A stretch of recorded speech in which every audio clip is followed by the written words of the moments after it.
Halo, salam sehat. Berjumpa kembali dengan tim Biosains HM 2020. Kali ini saya akan menjelaskan tentang siklus hidup tumbuhan gimnospermae atau tumbuhan biji terbuka, yaitu tumbuhan konifer. Dalam hal ini adalah tumbuhan pinus. Pada wilayah yang bersuhu dingin di dunia, banyak terdapat hutan konifer berupa pohon bantalan kerucut yang dikenal sebagai tumbuhan pinus. Dalam siklus hidup pinus,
yang menyatu pada bagian permukaan bawah. Sedangkan bagian permukaan atasnya berisi dua bakal biji. Tiap bakal biji memiliki lapisan pelindung luar yang disebut integumen. Pada masing-masing integumen terdapat saluran mikrofil yang bermuara pada lengan mikrofil. Dan masing-masing ditutupi oleh lapisan berupa sekresi lengket. Pada bagian dalam integumen terdapat megasporangium berdaging yang mengandung sel megasporosit yang diploid.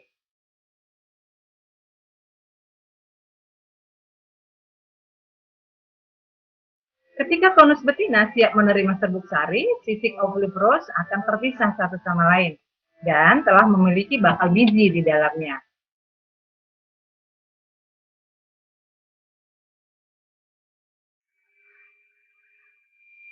Ya, kemudian beberapa serbuk sari yang terbawa oleh angin akan jatuh menuju ke saluran mikrofil yang mengarah ke bakal biji.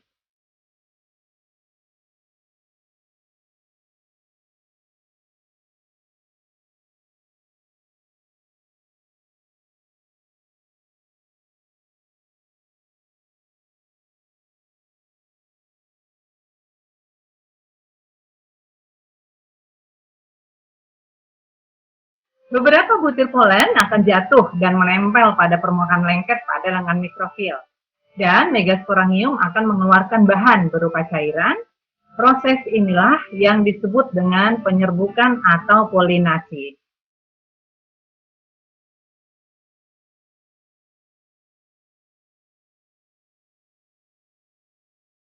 Ketika cairan memenuhi saluran mikrofil, polen akan tertarik masuk ke arah megasporangium. Sehingga beberapa polen sekarang berada pada permukaan megasporangium. Dan pada saat ini, lengan mikrofil menjadi layu dan mengeras, sehingga sangat efektif menutupi butir polen yang berada di dalam bakal biji. Konus polen sekarang tumbuh dan berkembang bersama dengan konus betina yang tertutupi oleh lapisan pelindung yang kuat. Nah, berikut adalah perkembangan gametofit.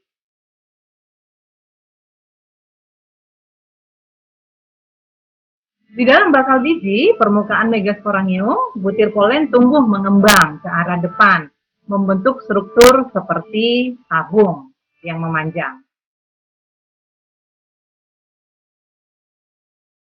Sel generatif tetap berada di dalam butir polen, dan sel tabung bergerak mengikuti pertumbuhan tabung polen.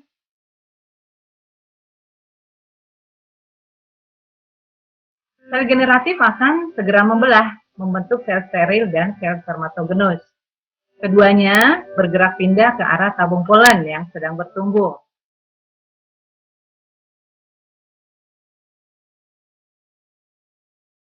Ya, di dalam sel megasporangium, sel sporosit tunggal membelah secara meiosis, menghasilkan 4 sel inti megaspora yang haploid. Namun, 3 diantaranya akan degeneratif. Satu sel inti megaspora bertahan hidup, membelah berkali-kali, bertumbuh dan membesar. Dan inilah tahap akhir dari tahap fase pertumbuhan gametofit yang pertama.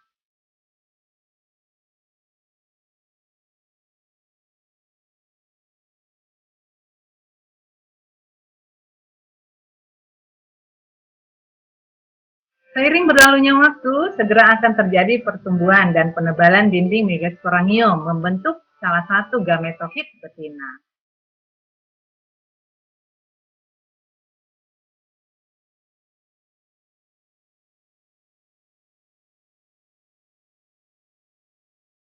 Ya, pada ujung mikrofil gametofit betina terbentuk beberapa pori atau lubang kecil yang masing-masingnya mengarah ke archegonium.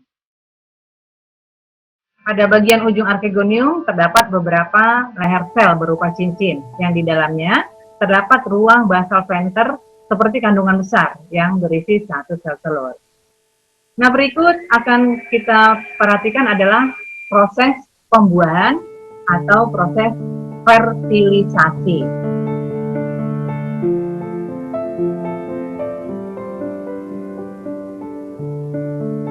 Pada awal tahun kedua, tabung serbuk sari tumbuh melalui megasporangium menuju gametofit betina.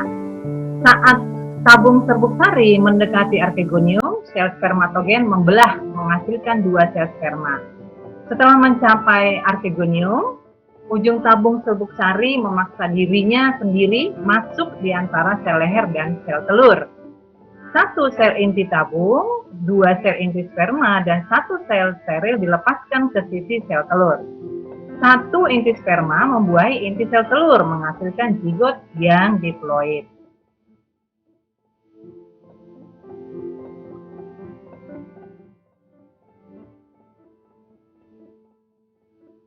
Ya, dan arkegonia yang berdekatan juga dapat dibuahi kembali jika ada lebih dari 1 butir polen. Oleh karena itu, gametofit betina mungkin dapat mengandung beberapa zigot.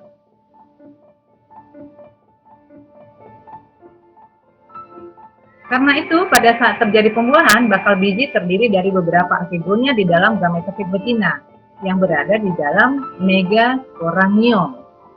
Gametofit jantan akan tumbuh bersama melalui megasporangium untuk mencapai sel telur, yang semuanya tersusupi di dalam integumen bakal biji. Nah, berikut adalah proses pembentukan embrio dan biji. Proses pembentukan embrio dan biji. Sel telur yang terlindungi di dalam bakal biji yang telah dibuahi sekarang siap untuk membentuk embrio. Inti zigot yang diploid mengalami 2 kali pembelahan mitosis, menghasilkan 4 inti dan bermigrasi ke bagian dasar archegonium. Pembelahan mitosis secara berturut-turut akan menghasilkan 16 sel embrio. 4 sel pada bagian dasar archegonium disebut dengan sel inisial embrio. 4 sel yang berdekatan berikutnya adalah sel inisial suspensor. Sel inisial suspensor tumbuh memanjang dan mendorong sel inisial embrio ke dinding archegonium. Dan kemudian keluar ke gametofit betina sehingga terjadi kerusakan jaringan di sekitarnya dan membentuk rongga korosif. 4 sel inisial terpisah dan masing-masing mulai membentuk embrio dan sel suspensor tambahan dan mendorongnya lebih jauh ke dalam gametofit betina. Pada saat ini terjadi persaingan yang ketat antara 4 embrio muda dalam mendapatkan nutrisi dan ruang dan menyebabkan hanya 1 embrio yang bertahan hidup. Sistem embrio archegonia yang berdekatan berjalan melalui tahap pertumbuhan dan persaingan yang sama. Namun tidak lama kemudian 1 embrio muda mendominasi dan berkembang lebih jauh. Sementara yang lainnya akan mati. Embrio yang bertahan hidup akan membesar, membentuk tunas, meristem apikal, dikelilingi lingkaran daun biji yang disebut dengan kotiledon. Di bawah kotiledon, embrio membentuk sel silinder yang memanjang, yang akan membentuk tunas atau bakal pucuk batang dan akar. Jaringan tudung akar sebagai pelindung menutupi meristem apikal. Nah, sekarang nutrisi mulai menumpuk di sekitar gametofit betina.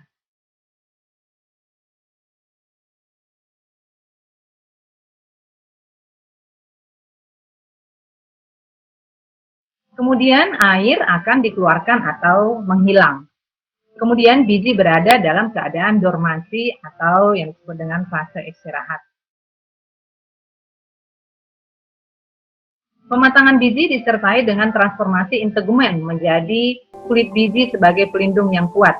Biji bersama beberapa jaringan terpisah yang berupa sisi kerucut akan membentuk biji bersayap. Pembentukan sisi kerucut dan pelepasan biji biasanya terjadi pada saat musim gugur tahun kedua yang berikutnya. Nah, berikut adalah proses perkecambahan biji.